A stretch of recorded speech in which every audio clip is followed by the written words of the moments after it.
if you ask maybe two people in the world if they agree on the exact definition of happiness, that may not be possible. But I believe happiness has to do a lot with the quality of life you live.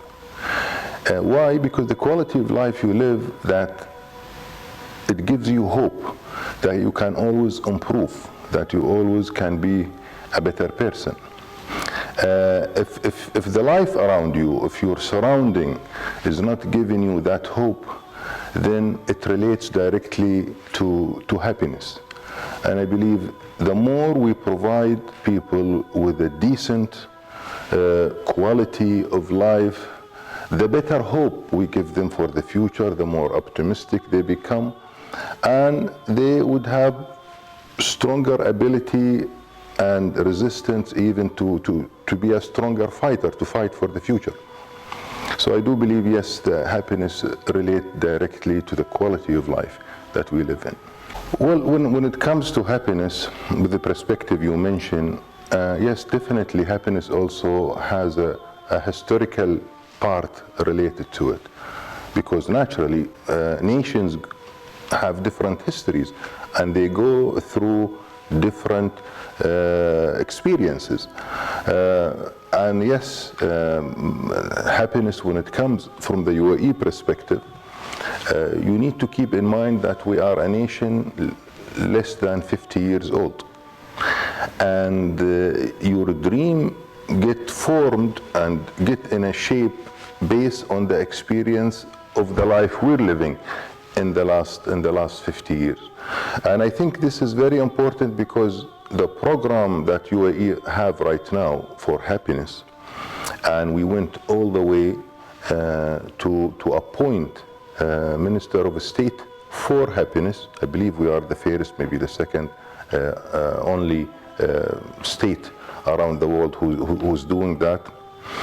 The goal, why? I mean, if you ask the question, why we're doing this, it is, I would say, to inspire and to energize our youth, our population, so to be more competitive and to be also more optimistic and with open mind with the rest of the world. And I think that's where we come from when it comes to happiness. It is a tool to inspire and to energize our youth so they can, first of all, to dream big and to put their plan and to proceed, to pursue their dreams. First part of your question, is art source of happiness? No doubt. Not only in the modern age. You can go back in history, old civilization, and you will see art always played a central role in those civilizations. Because, first of all, it reflects the style of life at that time. And it reflects what's their ambition. Today, when you look something at the Roman side, you can tell at that time when the Romans were dominating the globe as a civilization, you can see that through the art they have left. Similar thing with other civilization as well. So yes, definitely it has a lot to do with mankind happiness. There is a direct relation. In UAE, the culture movement is very important. Museums have been the center part of our culture strategy. We believe in museum. There are schools, they teach us how to go forward by looking back and to many civilizations. It's important to understand also that UAE have invested a lot in museums. As you know, that we have Abu Dhabi Louvre, which is open in 2017. That's a cooperation between the UAE and the French government. During the first year, Louvre visitor exceeded 1 million. And that's by itself, it shows you that many people who, whether they live in UAE or tourists who come to UAE, are making Abu Dhabi Louvre as a must-see destination, and it's become part of the tourism industry to start with, because that industry is very important for UAE. We get about 20 million tourists every year, and I think that will only grow. You know, we're talking about Guggenheim Museum coming, Sheikh Zayed Museum are coming, and Saadiyat Island in Abu Dhabi is becoming, I would say, a culture gateway to the rest of the world. And that's something we are very proud of, and we're pursuing it. We truly believe that a museum play a big role in the openness of that what we believe in, and it brings people together. Today, if I look once I look to a French painting, I'm basically reading history of France. It tells me why it was painted that way, honestly, I take my kids here around a museum in Paris, and I always get surprised how much they're into it. My son, he's studying, and he's 13 years old. He's studying about Hammurabi codes, and he doesn't like history. So I told him, let's just go to the Louvre, and I'll show you Hammurabi code. That trip have changed his life. I told, we were standing 2 meters away from a stone where it was written the first human law 4,000 years ago. And when I tell him that comes from an Arab land, from Babel, from Iraq, I can see how proud he becomes. So yes, if we keep doing this, taking kids more to museums.